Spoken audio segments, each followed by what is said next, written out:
Hello everyone, welcome back to my new blog. আজকে আমি আবারও চলে এলাম তোমাদের সাথে। তো তোমরা সবাই কেমন আছো? আমি কিন্তু আছি মোটামুটি। এখন যেহেতু মকর সংক্রান্তি চলে এসছে, বাড়িতে কিন্তু টুকটাক কাজ করতেই হচ্ছে প্রতিদিন, তার জন্য কিন্তু মোটামুটি একটু ব্যস্ত। তো সকালবেলা ছেলেকে স্কুলে পাঠাবো, তার জন্য বেগুন ভাজি আর পেঁপে দিয়ে ডাল রান্না করে নিলাম, মুসুর ডাল, আর সেটা ফোড়ন দিয়ে নিচ্ছি।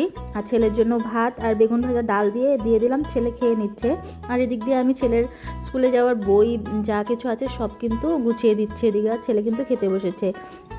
আর এদিকে কিন্তু সকালবেলা ভাত আর বললাম যে ডাল পেঁপে দিয়ে মুসুর ডাল একটু ঘন করে করেছি, আর বেগুন ভাজা, ব্যাস। আর ছেলে কিন্তু স্কুলে চলে গেল। এবার দেখো ঘর দৌড়ের কী অবস্থা। আজকে একটু ঘরটা ঝাড়বো, কারণ আজকে হলো রবিবার, তারপরে কিন্তু আজকে হলো শুক্রবার, তাই ঘরটা ঝাড় দিয়ে নেব। আর তারপরে কিন্তু শনিবার চলে আসবে, তো ঝাড় দেওয়া যাবে না। আজকে ঘরটা আজকেই লাস্ট, কিন্তু এর জন্য সব কিছুই ভালো করে একদম ঝাড় দিয়ে গুছিয়ে নেব। দেখো কবের থেকে গোছানো হয় না। ছোটো ছেলে যখন পেটে ছিল তখন থেকে কিন্তু আমি ঘরদোর ঠিকভাবে কিন্তু পরিষ্কার করতে পারিনি। উপর টুপুরগুলো কিন্তু প্রায় 1 বছরের মতন হয়ে গেল, আমি ওই সাইডগুলোতে আমার ধরাই হয় না। এত পরিমাণ ধুলো জমেছিল বলার মতন না।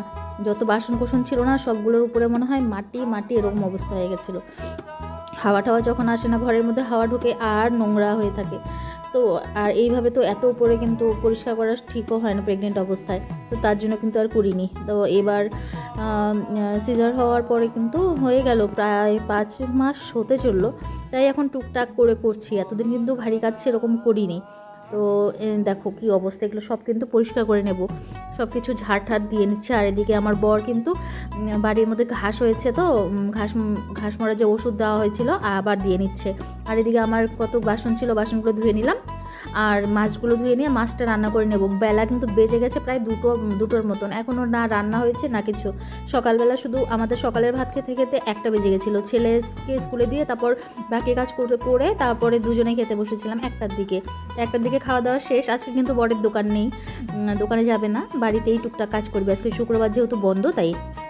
আর এদিকে দেখো মাছটা রান্না করে নিলাম, পেঁয়াজ টমেটো ফোড়ন দিয়েছি, আর পেঁয়াজ টমেটো লঙ্কা আর 2 টুকরোর মতন রসুন দিয়েছি, ব্যাস। ওগুলো পেস্ট করে নিয়ে ওগুলো মশলার মধ্যে দিয়ে কষিয়ে নিলাম। আর এদিকে দেখো মশলা কষাতে জালটা কমিয়ে দিয়ে এদিকে আমি কাপড় চোপড়গুলো ভাজ করে নিচ্ছি। একবারে সব না করলে হয় না, টুকটাক করে সব কিছু করতে হয়, নাহলে পরে আবার ছেড়ে উঠে গেলে আর কাজ করা যাবে না।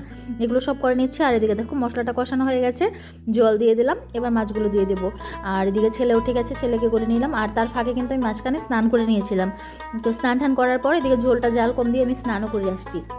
এবার দেখো ঝোলটা জাল হয়ে গেছে। আর এদিকে কিন্তু বড়মশাই স্নান হয়ে গেছে, ও একটু পান খেয়ে ছেলেকে আনতে চলে যাবে। আজকে কিন্তু 4:30টার মতন বেজে গেছে, তখন আনতে যাচ্ছে, আমাদের এখনও খাওয়া দাওয়া হয়নি। তো আজকে ছেলের স্কুলের প্যারেন্ট টিচার মিটিং ছিল, তো তার জন্য এবার ছেলেকে নিয়ে চলে আসলো, আমরা খাওয়া দাওয়া করলাম। আজকে ব্লগটা কেমন লাগলো জানিও। Thank you.